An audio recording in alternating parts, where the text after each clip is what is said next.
신데렐라. 어느 부자의 아내가 병이 들어 임종이 다가왔음을 알고 외동딸을 불렀다. 그는 딸에게 언제나 하느님에 대한 믿음을 가지고 착하게 살아야 하며 자신도 하늘나라에서 늘 보살펴 줄 거라고 말했다.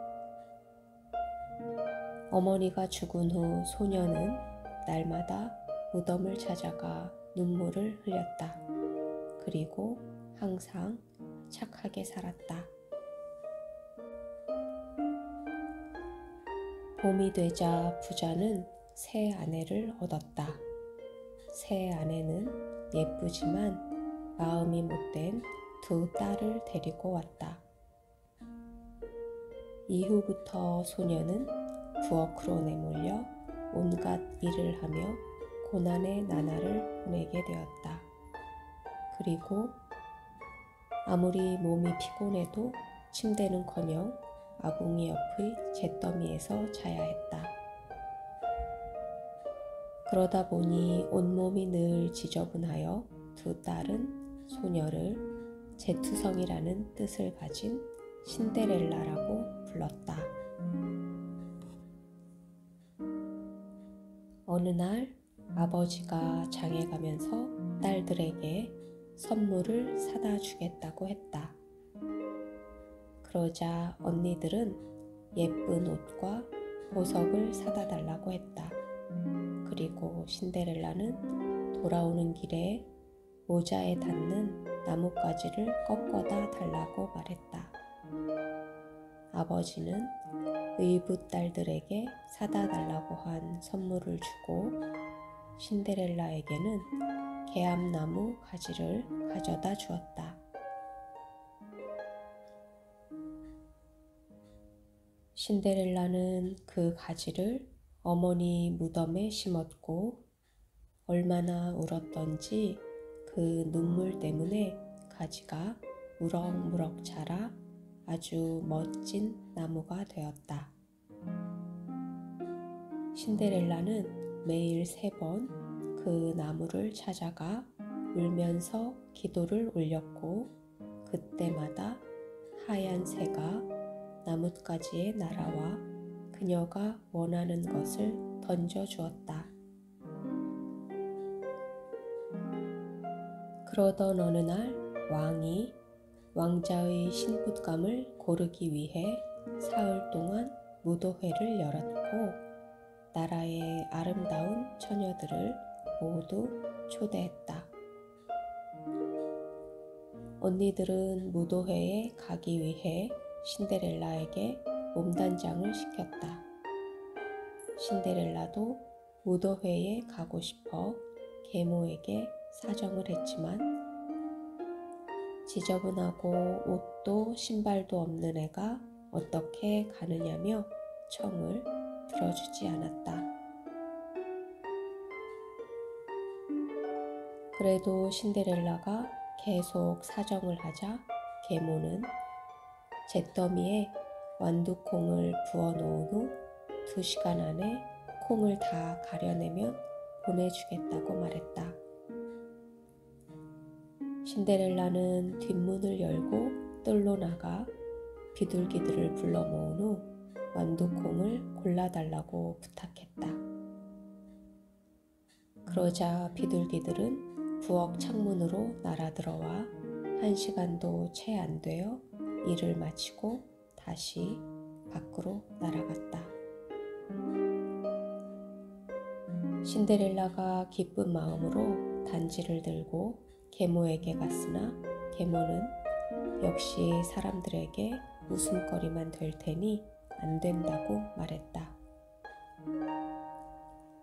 그러나 신데렐라가 계속 눈물을 흘리며 부탁하자 다시 콩 2마를 잿더미에 쏟아 놓은 후 모두 골라내면 보내준다고 말했다.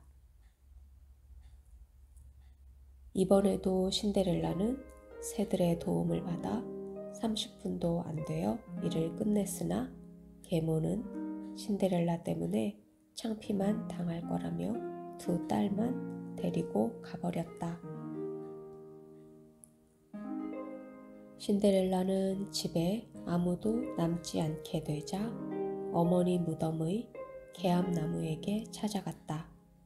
그리고 머리 위에 금과 은을 떨구어 달라고 부탁했다. 그러자 새가 나타나 금실과 은실로 짠 옷 한 벌과 비단과 은실로 술을 놓은 신발을 던져주었다. 계모와 언니들은 무도회에 도착한 아름다운 신데렐라를 알아보지 못했고 왕자는 신데렐라와만 춤을 추었다. 그리고 다른 사람이 와서 그녀에게 춤을 청하면 왕자는 자신의 파트너라고 말했다.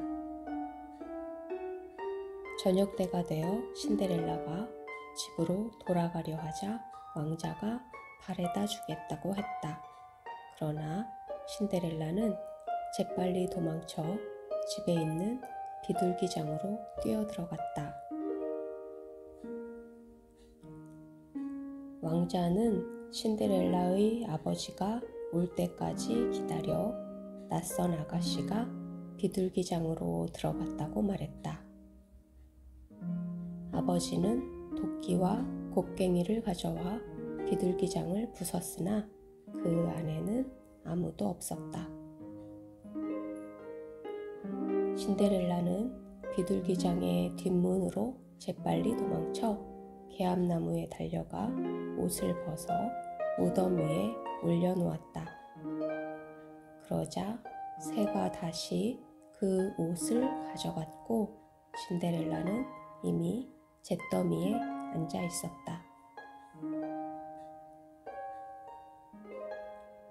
다음 날도 역시 신데렐라는 전날보다 더 멋진 옷을 차려입고 무도회장에 나타났다.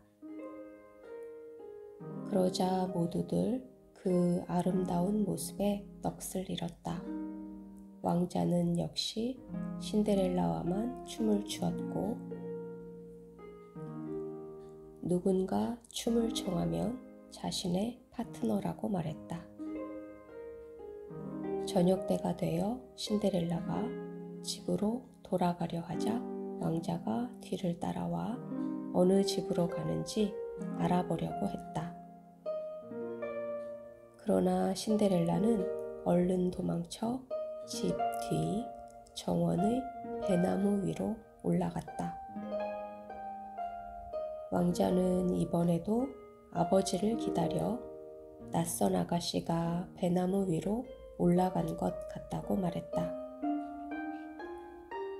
아버지가 도끼로 배나무를 넘어뜨렸지만 아무도 발견하지 못했다. 그리고 집으로 들어가니 신데렐라는 이미 잿더미 속에 누워 있었다. 세 번째 날도 신데렐라는 눈부시게 아름다운 옷과 순금으로 된 신발을 신고 무도회에 갔다. 그 모습을 본 사람들은 모두 입만 벌리고 있었다. 그리고 왕자는 이번에도 신데렐라와만 춤을 추었다. 저녁 때가 되어 신데렐라가 도망을 쳤다. 그러나 이번에는 왕자가 미리 계단에 발라놓은 역청 때문에 신발이 달라붙어 버렸다.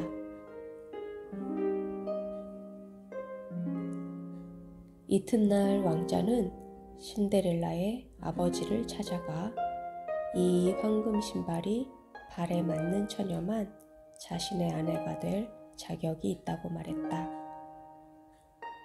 그러자 언니들이 매우 좋아하며 신발을 신어보았다. 큰언니는 발가락이 너무 커서 발에 들어가지 않았다. 그러나 어머니는 왕비가 되면 걸어 다닐 필요가 없으니 발가락을 자르라며 칼을 건네주었다. 왕자가 큰언니를 태우고 왕궁을 향해 달리다가 신데렐라의 어머니 무덤 곁을 지나게 되었다.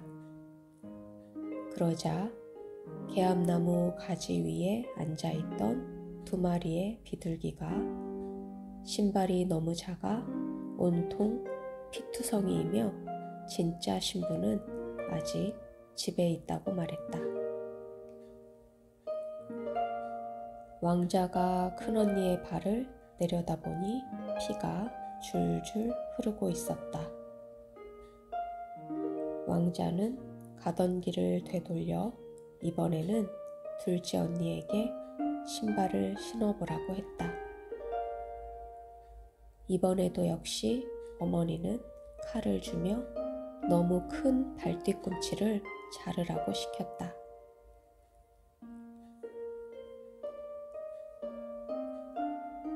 왕자가 둘째 언니를 태우고 신데렐라의 어머니 무덤 옆을 지나자 또 두 마리의 비둘기가 똑같은 말을 했다.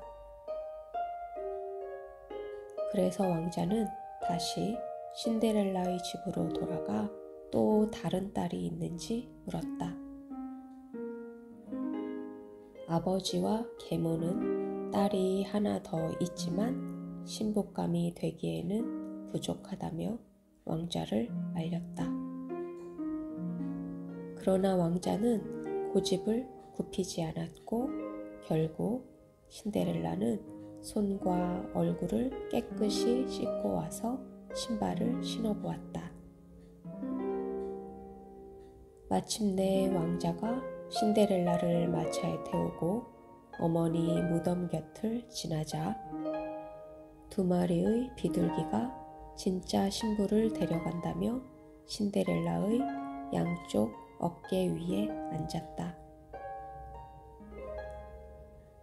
신데렐라와 왕자가 결혼하는 날 언니들은 교회로 향하는 신데렐라에게 아첨이라도 하여 덕을 볼 요량으로 신데렐라의 양쪽에 서서 따라갔다. 그때 비둘기들이 두 자매의 눈을 하나씩 쪼았다. 그리고 신데렐라와 왕자가 교회 바깥으로 나왔을 때 또다시 남은 눈을 하나씩 쪼아버렸다. 그렇게 해서 두 자매는 평생 장님으로 살아야만 했다.